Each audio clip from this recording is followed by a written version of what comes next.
Not far from the river Indus, there once lived a Persian farmer by the name of Ali Hafed, who owned a large farm with orchards, grain fields, and gardens.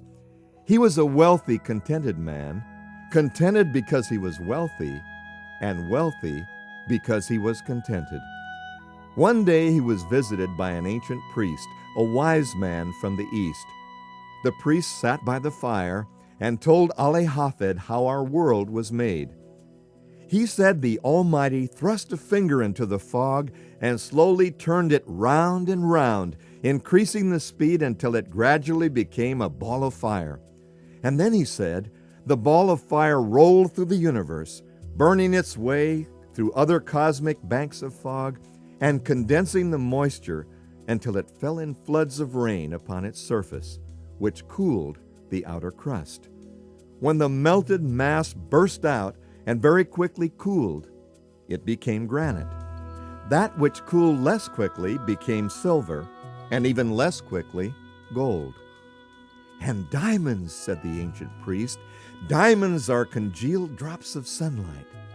Declaring diamonds the highest of God's mineral creations, the priest said that one stone the size of Ali Hafed's thumb could purchase the whole country. If Ali Hafed had a mine of diamonds, he could place his children on the thrones of countries throughout the world. Well, Ali Hafed went to bed that night a poor man. Poor because he was discontented, and discontented because he thought he was poor. I want a diamond mine, he repeated to himself throughout his sleepless night. He woke the priest early the next morning. Will you tell me where I can find diamonds, he asked. Diamonds, said the priest. What do you want with diamonds? I want to be immensely rich, replied Ali Hafed candidly. Then go along and find them, that's all you must do, advised the priest. But I don't know where to go, Ali Hafed pleaded. Well, said the priest, if you look for a river that runs over white sands between high mountains, you will always find diamonds in those sands. I don't believe any such river exists, Ali Hafed challenged. Of course it does. There are many of them, said the priest. All you have to do is find them. Ali Hafed went to the window and looked out, his gaze fixed on the mountains that bordered his farm. I believe you. I will go, he resolved. He sold his farm and collected his money. Leaving his family in a neighbor's care, he went off in search of diamonds, starting with the nearest mountains. Next, he searched in Palestine. Finally, he wandered Europe. When the last of his money had been spent, he stood in rags at Spain's Bay of Barcelona, watching the waves roll in. And soon the penniless, hopelessly wretched man cast himself into the oncoming tide and sank beneath the water, never to rise again. One day, continued the old Arab guide, the man who had purchased Ali Hafed's farm led his camel into the garden for a drink. As the beast lapped the brook's clear water, Ali Hafed's successor noticed a curious flash in the shallow stream's white sands.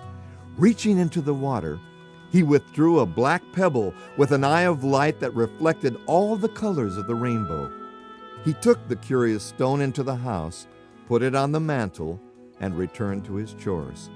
Some days later, he was visited by the ancient priest. The moment the priest saw the gleam from the mantle, he rushed to it. There's a diamond here, he shouted. A diamond! Has Ali Hafed returned? No, he hasn't returned, and that's no diamond, the new owner answered. It's nothing but a stone from out there in the garden. But I know a diamond when I see one, the priest insisted, and I tell you, that's what this is, a beautiful diamond. Together they rushed to the garden stream. They stirred the white sands with their fingers, and lo, discovered more stones, even more beautiful and valuable than the first. Thus was the diamond mine of Golconda discovered, the most magnificent in history, exceeding even the Kimberley silver mine. For decades, every shovelful from near that stream revealed gems that would decorate the crowns of monarchs. The Golconda diamonds to this day are the purest, most priceless white diamonds ever mined. They are so precious and rare that you probably never will see one in a store, at an auction, in an estate sale, or on the ring finger or around the neck of a celebrity. It is said that if you seek to own a Golconda diamond, you never will. The Golconda diamonds are passed quietly among the owners and from generation to generation without notice. It is said that the Golconda diamonds must seek you.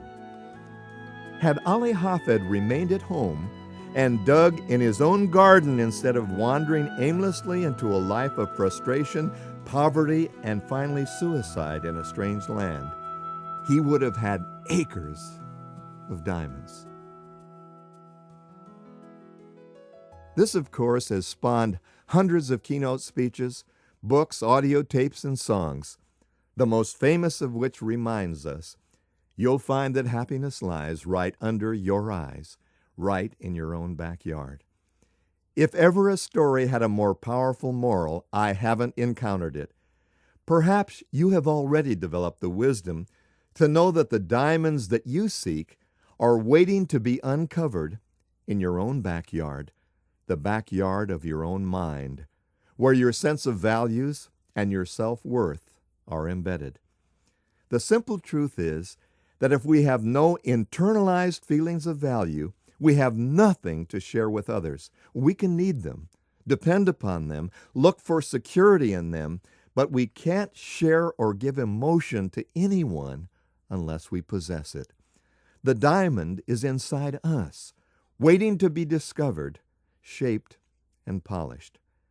Happiness is the experience of living every minute with love, grace, and gratitude. The gift of life is not a treasure hunt. Ali Hafed should have realized that when he left his family and friends behind and began to look for success in all the wrong places. You see, you can't look for success. The treasure is within you. The Acres of Diamonds story involves perspective, how you see life from within. The gemstones are the responses and attitudes that you develop as a result of seeing the world more clearly. When you see more clearly, you see yourself as valuable and your self-esteem grows strong. Seeing more clearly gives you the understanding that you're responsible for learning as much and contributing as much as you can to life. When you see life from within, you see purpose and faith as two of the cornerstones of your core foundation. You see through the eyes of love and reach out and touch all those with whom you come in contact. Seeing from within is having the courage to adapt to change and to persevere when the odds seem overwhelming. Seeing from within is believing that beauty and goodness are worth digging for every day. How we see life makes all the difference. Success in the United States is usually associated with material wealth. The Egyptian pharaohs thought so as well, which is why they wanted all their possessions buried with them so they could enjoy them in the next life. There's no question that money is the source of power for good and evil, that resource is behind all research, that farmland must be financed in order to provide food. But that's the point. It's not what you get that makes you successful. It's what you're continuing to do with what you've got. Happiness seems to be associated more with the experience of the quality of the effort than in the fleeting moment of the recognition of having arrived. The Ali Hafeds of this generation are hoping to win the lotto. They fantasize in vain that their 6 numbers will come up and that their worries will be over. Ironically, in a recent poll of multi-million-dollar prize winners in the lotto over the past 10 years, only 6% of the winners reveal that they were happier after they got the sudden windfall. How can this be? The answer is simple yet profound. If you're not invested in the effort, you won't enjoy the harvest. You will hoard it, so that others can't take it from you, or you will spend it recklessly, since it arrived as if you rubbed a magic lamp. Look deep within, and you'll see the crown jewels in the diamond mine of your creative mind.